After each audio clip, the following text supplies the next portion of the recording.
Drama करने के लिए जगह बहुत होती है, जिसको करना है करते रहें। यहाँ ड्रामा नहीं, डिलीवरी होनी चाहिए। पूरा देश खाली पड़ा है। जहाँ पराजित होकर के आए वहाँ बोल चुके हो, जहाँ अभी पराजय के लिए जाने वाले हो वहाँ भी बोल दीजिए। अगर 40 लोग की मौत हुआ है, इसमें अगर चर्चा चल रहा है ऑपोजिशन पार्टीज, आपको लगता है ये ड्रामा है? দিল্লি বিস্ফোরণ, এসআইআর, বিএলওদের আত্মহত্যার মতো নানা ইস্যুতে উত্তপ্ত হতে পারে সংসদের শীতকালীন অধিবেশন।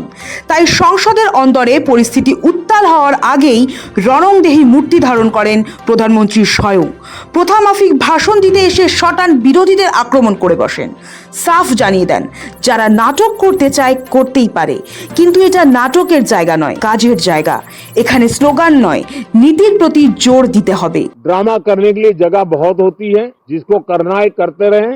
यहाँ ड्रामा नहीं, डिलीवरी होनी चाहिए। पूरा देश खाली पड़ा है। जहाँ पराजित होकर के आए वहाँ बोल चुके हो, जहाँ अभी पराजय के लिए जाने वाले हो वहाँ भी बोल दीजिए। প্রধানমন্ত্রীর এই আক্রমণাত্মক মন্তব্যের তুমুল সমালোচনা বিরোধীদের মধ্যে। সোমবার মহেশতলায় সেবাশ্রয় শিবিরের উদ্বোধনে গিয়ে ডায়মন্ড হারবারের সাংসদ অভিষেক বলেন, এসআইআর 40 জনের প্রাণ কেড়েছে। সেটা নিয়ে প্রশ্ন তোলাকে নাটক বলে মনে হয়? কমিশন কেন এত তাড়াহুড়ো করছে? কেন্দ্র কেন জবাব দেবে না? মানুষের মৃত্যুকে ড্রামা বলে দাগিয়ে দিচ্ছে বিজেপি। अगर 40 लोग की मौत हुआ है, इसमें अगर चर्चा चल रहा है ऑपोजिशन पार्टीज, आपको लगता है ये ड्रामा है? पहलगाम पे अगर चर्चा चल रहा है, ये ड्रामा है? दिल्ली ब्लास्ट पे अगर कोई चर्चा चल रहा है, ये ड्रामा है? बंगाल के जितने भी फंड्स आप रोक के रखे हो, मनरेगा से लेके जल जीवन मिशन, आवास, रास्ता, 2 लाख करोड़ का ड्यू है गवर्नमेंट का। 2 लाख करोड़, 1,94,000 करोड़। ये फिगर नोट कर लीजिए। ये ड्रामा है? ये हक का पैसा है? किसी का मामा का पैसा है क्या? अगर 40 लोग मारे गए हैं बीजेपी के कारण, चीफ इलेक्शन कमिश्नर के कारण, इलेक्शन कमिश्नर के कारण, तो जवाब नहीं देगा पार्लियामेंट को? মোদীকে পাল্টা জবাব দেওয়ার পাশাপাশি অভিষেক চ্যালেঞ্জ করেছেন নির্বাচন কমিশনকেও। কমিশনের উত্তর না পেলে কোর্টে যাওয়ার হুঁশিয়ারিও দিয়েছেন ডায়মন্ড হারবারের সাংসদ। ভুল যে আমরা 5টা প্রশ্ন করেছিলাম, তার একটাও সদুত্তর নির্বাচন কমিশন দিতে পারেনি। সিলেক্টিভলি পরবর্তীকালে সেদিনকে রাত্রে অনেক লিক টিক করা হয়েছে। আমি ইলেকশন কমিশনকে চ্যালেঞ্জ করছি, তৃণমূল কংগ্রেসের কাছে ডিজিটাল এভিডেন্স রয়েছে। আপনি যদি মনে করেন যে আপনার কাছে উত্তর রয়েছে এবং আপনি সত্যি সদুত্তর দিতে পেরেছেন, আপনি রিলিজ করুন, তারপর আপনাকে কোর্টে নিয়ে যাবো আমরা। আমি যখন বলছি আমি ভেবেচিন্তে বলছি। আপনি 3 সপ্তাহ সময় নিন, 3 মাস সময় নিন, 3 বছরেও আপনি পারবেন না। তার কারণ আপনি এই কাজটা করেছেন পুরোপুরি বেআইনি, অনৈতিক।